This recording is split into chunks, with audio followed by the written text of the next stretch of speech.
Welcome, friends, to Mini Myths from Athena to Zeus by the Hellenic Museum. Here we tell the myths and legends of the ancient Greeks in the same way they would have heard them thousands of years ago, through voice and song. Now, let's dive into the story.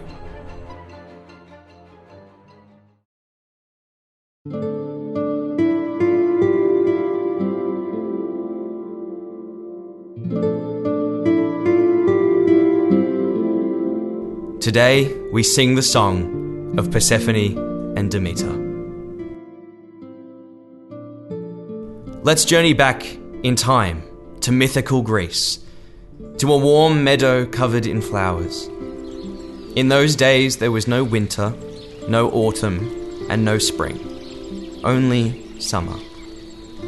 Demeter, a sister of Zeus, was the goddess of the harvest and of all the plants that grew on earth. She made sure that humans could grow plants and food to fill their stomachs, feed their animals, and provide them shelter. The most precious person in her life was her beautiful daughter, Persephone, who was as gentle and cheerful as the first rays of the morning sun. On this fateful day, Persephone was playing with the daughters of Okeanos, laughing and picking pink and purple flowers in the field. As Persephone ran through the fields that her mother kept lush and green all year round, a wonderful smell began to fill her chest. It filled the air and floated up to the sky, drowning out the scent of the other pretty flowers in her hands. It seemed like the whole world was breathing in the beautiful scent. Persephone followed the sweet scent as it grew stronger and stronger and found it coming from the most beautiful plant she had ever seen. The plant was called Narcissus, covered in tiny white flowers and yellow hearts, and it was loved by the gods and humans alike. Persephone needed to hold it, to smell it, to fill her lungs with the scent. She bent down and reached out with both hands to pick up a bunch of the little flowers. But as Persephone touched the Narcissus, the earth opened up underneath her. The Narcissus was a trap. As the earth beneath her began to fall away, the god of the underworld, Hades, snatched the girl and bundled her into his golden chariot. Persephone cried and cried for her mother, praying that Demeter could somehow hear her. "Mother! Mother, oh mother, help me!" But Hades began to fly them to the entrance of the underworld. "Mother, please!" At the last moment, just as they were about to enter the underworld, her cries reached her mother's ears. Demeter's heart filled with terror. Persephone! What had happened to her Persephone? Demeter searched the whole world, asking everyone and everything if they had seen her daughter, but no one could tell her what had happened to Persephone. She was so devastated that she couldn't eat or drink. On the 10th day after Persephone disappeared, the goddess of magic Hecate came to her. "Demeter, goddess of all that grows, I heard your daughter's dreadful cries. I could not see her. It seemed to me her tears were falling from the skies. Whoever took her, they must have flown." And Demeter replied, "Eternal Hecate, goddess of spells, you will help me find where Persephone now dwells. We will visit Helios, the god of the sun. He would have seen her from above, and who provoked those awful cries. He will tell me. He is the lord of the sun. But I am the goddess of the earth. This evil deed must be undone." Together, Demeter and Hecate traveled to the god of the sun, Helios, who saw all that happened on earth. Demeter pleaded with Helios to tell her who had taken Persephone. He replied, "Demeter, my brother's daughter, I will not make you wait. It was Hades who took Persephone, the lord of the underworld and your own brother. She played in the fields that day, picking flowers. When she touched the Narcissus, the earth fell astray, and Hades in his chariot snatched her away. Oh, Demeter, she cried for hours. But you should not grieve her, goddess. Quiet Persephone is now Hades' beloved, the lady of the underworld, the queen of the dead. Persephone will be cared for there. Your daughter will be worshipped forevermore. The humans will love her like never before. But Demeter's grief was even greater than ever. She turned away from the gods, flew to her great temple in Eleusis, and would not speak. Her sorrow was so strong that she neglected her duties, and while she grieved, all the plants on earth started to wither away. The humans remembered that year as the most terrible one they had ever seen.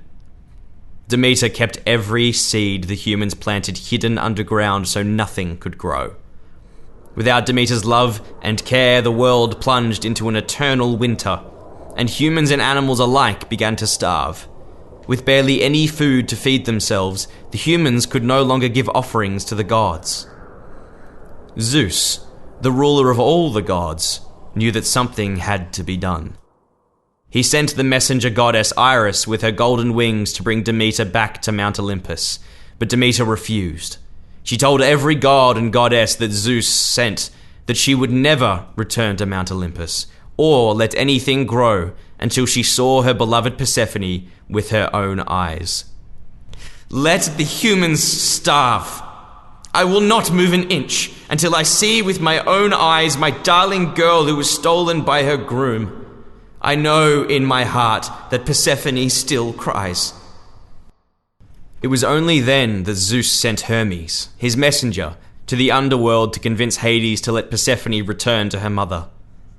Hermes found Hades and Persephone in the throne room of the underworld.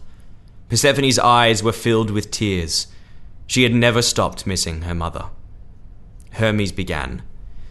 King Hades, I bring a message from Zeus, your brother. Demeter in her rage has let the world wither. We've tried everything, but she stays in her seat. Every seed is dead, every animal is weak. The humans are starving, they have nothing to eat and nothing to drink and nothing sweet to sacrifice to us. We're suffering too. To save ourselves and the humans too, you must send Persephone home to the earth. Hades smiled. I won't refuse my brother Zeus. Don't worry, Hermes. You may take the girl. That's the truth. Persephone, my darling heart, you must be so hungry. Don't let yourself starve. You have a long journey ahead. It's time you left the land of the dead. He clicked his fingers, and an enormous banquet appeared on his long table. The table was filled with glistening meat, sparkling honey, jewel-covered fruits, and freshly baked bread. Persephone looked longingly at the table. She hadn't eaten a thing in weeks. Surely a bite wouldn't hurt before she left to go home. She picked just one thing from the table. A pomegranate. The most perfect-looking pomegranate she had ever seen.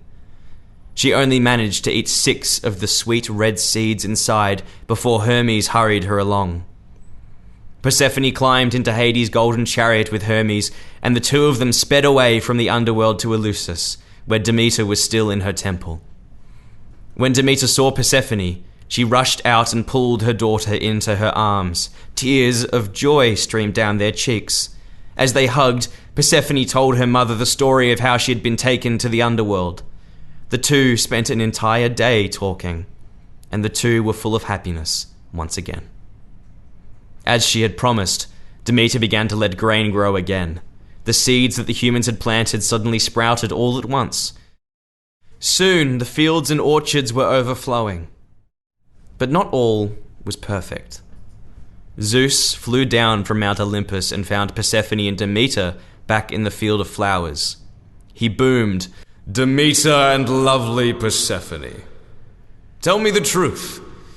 Did you eat anything while you were the wife of Hades? Persephone replied to Zeus, confused. I did, Zeus, king of the gods. I ate just 6 pomegranate seeds. They gave me strength as we flew back to Mother and back to you. Did I do something wrong? Demeter took Persephone into her arms. Persephone, my child, You couldn't have known. Anyone who eats in the underworld is doomed. You're a part of that world now, half there and half here. You must stay in the underworld for 6 months of the year. Hades will still be your husband, your groom, but every 6 months, you will be back here with me. Zeus nodded in agreement. Then the matter is settled. And so, when Persephone returned to Hades every year, Demeter would mourn her loss, and the world would return to the darkness of autumn and winter. Nothing would grow, and the seeds the humans planted would lie sleeping underground. But when it was time for Persephone to return to her mother, the earth would blossom with flowers, and the seeds would sprout again. This is how the ancient Greeks understood the seasons: autumn, winter, spring, and summer.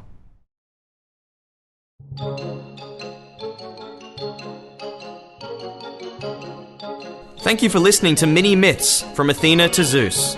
If you like today's podcast, you can subscribe for future episodes, or share this one with friends. You can also follow the Hellenic Museum on social media or pay us a visit here in Melbourne.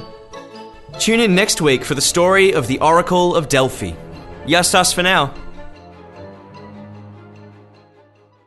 This podcast was recorded on Wurundjeri land. We pay our respects to their elders past and present. This episode was performed by Aaron James, written by Natasha Marinopoulos, with sound design and mix by Greek Media Group. The Hellenic Museum thanks you for bringing this story to life.